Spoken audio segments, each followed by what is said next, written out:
Le Premier ministre Jean-Michel Sama Lukonde était aussi face à la presse locale, nationale et internationale. L'évaluation de l'état des sièges, les projets de développement de la province ainsi que l'arrivée du pape ont fait l'objet des questions abordées lors de cette conférence de presse. Étant donné que nous avons des zones où aujourd'hui c'est beaucoup plus le programme de désarmement et de réinsertion qui est voulu, c'est beaucoup plus d'ailleurs dans la partie, je vais dire sud, du Nord Kivu, où nous avons des groupes armés, mais moins virulents, si je peux le dire ainsi, et qui sont aussi volontaires à entrer dans un programme de désarmement et de réinsertion. Mais tandis que pour d'autres zones, comme la zone de Béni, où nous avons encore beaucoup d'exactions qui sont faites par les ADF-MTN,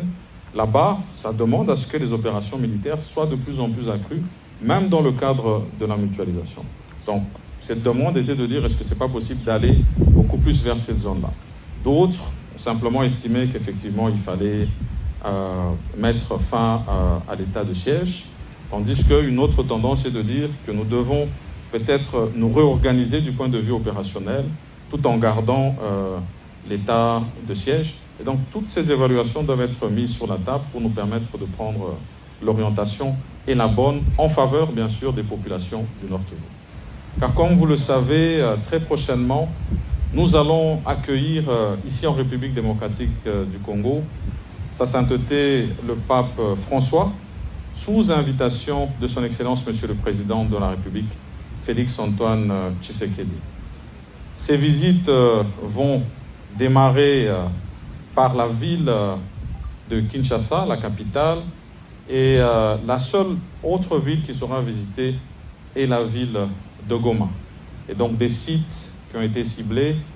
devaient faire partie de mes visites, ainsi que des échanges en termes de préparation pour cet événement aussi que nous n'avons pas connu ici en République démocratique du Congo depuis 1985. Donc ça reste quand même un événement majeur et ça sera toujours un temps de recueillement